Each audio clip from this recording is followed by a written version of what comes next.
Baking soda আর চাল ডাল ভেজানো ঝামেলা ছাড়াই এই ধোসাকে তৈরি করে দেখাবো, তাও ঘরে থাকা বেসিক জিনিস দিয়ে। আর এই ধোসার সাথে থাকবে সাউথ ইন্ডিয়ান চাটনি আর আলুর শুকনো তরকারি। প্লিজ ভিডিওটা স্কিপ না করে পুরোটা দেখবেন। যদি ভালো লেগে থাকে লাইক শেয়ার সাবস্ক্রাইব করবেন। নমস্কার, আমি মঞ্জু। মঞ্জুস কিচেনে আপনাদের সকলকে স্বাগতম। তবে চলুন এই সুস্বাদু ধোসাকে মাত্র 2টি উপকরণ দিয়ে তৈরি করি। ধোসা তৈরি করার জন্য নিয়েছি আর্ধেক কাপ সুজি। এই উপকরণটা সবার বাড়িতেই কম বেশি থাকে। আমি পাতলা দানার সুজি নিয়েছি, আপনি এর থেকে মোটা দানারও সুজি নিতে পারেন। এটাকে বেটে নেওয়ার জন্য দেব মিক্সি জারে। দেব 2টো মিডিয়াম সাইজের কেটে নেওয়া আলু। যদি মেথি দানার স্বাদ ভালো লাগে তো অল্প পরিমাণে দিতে পারেন। দেব এর মধ্যে ফ্রেশ টক দই। খুব একটা টক বা কোনো রকমের দইয়ের মধ্যে গন্ধ থাকলে সেই দইটা দেবেন না। যে কাপে সুজি মেপেছিলাম সেই কাপ থেকে আর্ধেক কাপ দেব জল। ঢাকাটা বন্ধ করে বেটে নেব। এই বেটারকে মিহি করে বাটতে হবে, যেহেতু এর মধ্যে আলু দেওয়া আছে।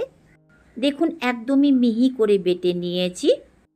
এর মধ্যে আপনি ময়দা বা আটাও মিশিয়ে নিতে পারেন। একটা মিক্সিং বলে বের করে নেব বেটারটাকে। আর একে আধ ঘন্টা মতো রেস্টে রাখবো, যেহেতু এর মধ্যে সুজি দেওয়া আছে। গ্যাসের উপরে কড়াইকে গরম করে দেব হাফ টিস্পুন সাদা তেল। গরম তেলে দেব চিনে বাদাম। নেড়ে চেড়ে মুচমুচে হওয়া পর্যন্ত ভেজে নিতে হবে। চিনে বাদামের পরিমাণটা আপনি এর থেকে বেশি দিতে পারেন। এরই মধ্যে দেব 1/4 কাপ ছোলার ডাল। চিনে বাদামের সাথে মিশিয়ে একেও মুচমুচে হওয়া পর্যন্ত ভেজে নিতে হবে। ডালের পরিমাণটা আপনি এর থেকে কম দিতে পারেন। আমি এই দুটো জিনিসকে তেল দিয়ে ভাজছি, আপনি শুকনোও ভেজে নিতে পারেন। লো টু মিডিয়াম ফ্লেমে একে ভাজতে 8 থেকে 9 মিনিটের সময় লেগেছে। একটা বাটিতে বের করে পুরোপুরি ঠান্ডা করে নেবার পর একে মিক্সিতে বেটে নিতে হবে। সেই গরম কড়াইয়ে দেব 2 টিস্পুন সাদা তেল। দেব 1/4 টিস্পুন জিরা। দেব 1 টিস্পুন করে ছোলার ডাল আর কলাই ডাল। ফ্লেমকে লো মিডিয়ামে করে নেড়ে চেড়ে 2 মিনিট মতো ভেজে নেব, যেন ডালগুলো হালকা লাল হয়ে যেতে পারে। দেখুন ডালগুলো লাল হয়ে গেছে। দেব কিছুটা কারি পাতা। কারি পাতাকেও নেড়ে চেড়ে ভেজে নিতে হবে। এর ফ্লেভারটা তেলে মিশে গেলেই দিতে হবে কেটে নেওয়া পেঁয়াজ আর কাঁচা লঙ্কা। ফ্লেমকে মিডিয়ামে করে নেড়ে চেড়ে মিশিয়ে দিতে হবে স্বাদ মতো নুন। আমি হাফ টিস্পুনেরও কম দিয়েছি। হাফ টিস্পুন হলুদ পাউডার, হাফ টিস্পুন লঙ্কা পাউডার, 1/4 টিস্পুন থেকেও কম গোলমরিচ পাউডার। শুকনো মশলা দিয়েছি। ফ্লেমকে একদমই লোতে করে দিন। মিশিয়ে নিয়ে পেঁয়াজের সাথে মশলাকে কিছুক্ষণ ভেজে নিন। খেয়াল রাখবেন মশলাটা পুড়ে না যায়। দেব হাফ ইঞ্চি আদাকে গ্রেট করে। আলু মশলার ফ্লেভারটা ভালো পাবার জন্য আদাকে সব থেকে শেষে গ্রেট করে দিবেন।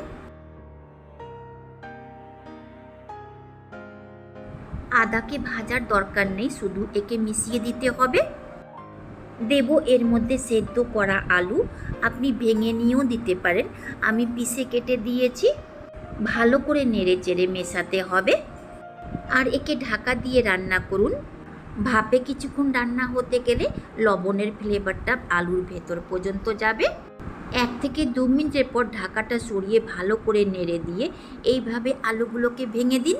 তৈরি হয়ে গেল আলু মশলা রেসিপি। এবার তৈরি করে নেব সাউথ ইন্ডিয়ান চাটনি। মিক্সি জারে দেব ভেজে নেওয়া ছোলার ডাল আর চিনে বাদাম। দেব 2টো কাঁচা লঙ্কা আর হাফ ইঞ্চি আদা। স্বাদ মতো নুন। আপনি এর মধ্যে রসুনও দিতে পারেন, অল্প পরিমাণে শুকনো লঙ্কা পাউডার।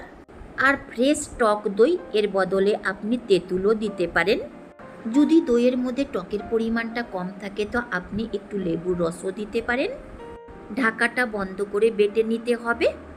এই চাটনিকে খুব একটা মিহি করে বাটবেন না, একটু গোটা গোটা থাকতে গেলে খেতে ভালো লাগবে। বেটে নেওয়া চাটনিকে একটা মিক্সিং বলে বের করে নেব। চাটনিটা অনেকটাই শক্ত আছে, এর মধ্যে একটু জল মেশাতে হবে। মিক্সিতে অনেকটাই চাটনি লেগেছিল, ফেলে না দিয়ে তারই মধ্যে জল মিশিয়ে দিয়ে ভালো করে সম্পূর্ণ চাটনির সঙ্গে জলটাকে মিশিয়ে দিন।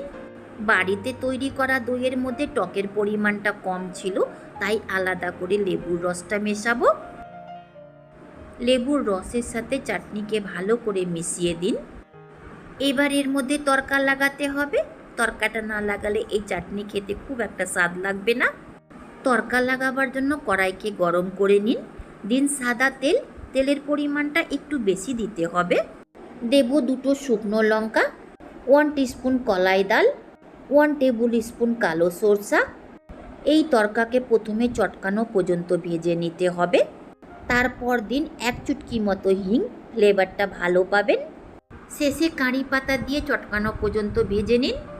কারি পাতা চটকানো পর্যন্ত ভাজা হয়ে গেলে ওভেনকে অফ করে দিয়ে দিন 1 টিস্পুন কাশ্মীরি লাল লঙ্কা পাউডার। মিশিয়ে নিয়ে এই তড়কাকে দিন চাটনির উপরে।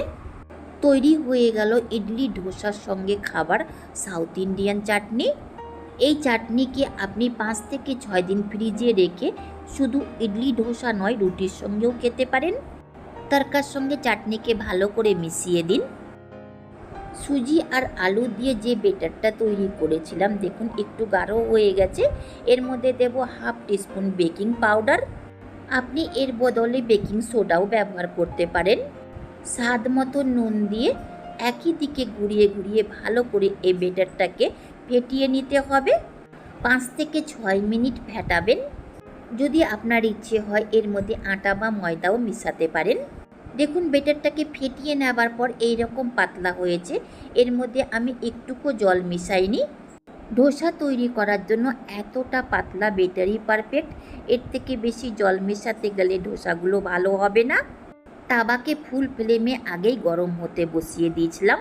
তাওয়াকে একটু বেশি গরম করে নিতে হবে।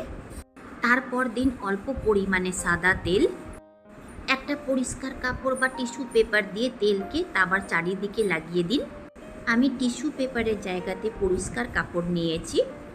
ফ্লেমকে লো মিডিয়াম করে তাওয়ার মধ্যে দিন জলের ছিটে। একটু হলেও তাওয়াটা ঠান্ডা হয়ে যাবে। আর সেই পরিষ্কার কাপড় দিয়ে জলটাকে মুছে দেব সুজি আর কাঁচা আলু দিয়ে তৈরি করা বেটার। দেওয়ার আগে অবশ্যই একটু মিশিয়ে নিতে হবে। তারপর তাওয়াতে দিন সুজি আর কাঁচা আলু দিয়ে তৈরি করা বেটারটা। তারপর এইভাবে গোল গোল করে বড় করুন। আপনি ধোসাকে বড়ও করতে পারেন বা ছোটও করতে পারেন। আমি খুব একটা বড় বা খুব একটা ছোট তৈরি করিনি, তার মাঝামাঝি তৈরি করেছি। ওপরের দিকের বেটারটা শুকিয়ে গেলেই এইভাবে সাদা তেল ব্রাশ করে দিন আর লো মিডিয়াম ফ্লেমেই রান্না হতে দিন। ফ্লেমকে বড় করলেই ধোসাটা নিচের দিক থেকে পুড়ে যাবে আর ওপর থেকে কাঁচাই থেকে যাবে। 2 মিনিট রান্না হবার পর দেখবেন নিচেকার লালচে ভাবটা ওপর থেকেও দেখা যাবে। তোলার সময় একটুকু সেটে যাবে না। ধোসা যখন তাওয়ার গাকে ছেড়ে দিবে তখন ধোসাকে এইভাবে রাউন্ড করবেন। খুব বেশি মুচমুচে হতে গেলে রাউন্ড করার সময় ধোসা ভেঙে যাবে। আর অল্প পরিমাণে ক্রিস্পি হতে গেলে খুব সহজে রাউন্ড শেপে আসবে। দেখুন একটা ধোসা তৈরি হয়ে গেল। এইভাবে আরও ধোসা তৈরি করে নেব। এই ধোসা খুব একটা ক্রিস্পি হবে না যেহেতু এর মধ্যে বেকিং সোডা আর ময়দা মেশাইনি, কিন্তু খেতে প্রচুর সুস্বাদু হবে। আমি মাঝে মধ্যেই জলখাবারে এই রেসিপিটা তৈরি করি। ধোসাকে চাটনি আর আলু মশলা দিয়ে পরিবেশন করেছি। যদি ভালো লেগে থাকে লাইক শেয়ার সাবস্ক্রাইব করবেন। শেষ পর্যন্ত দেখার জন্য অনেক অনেক ধন্যবাদ।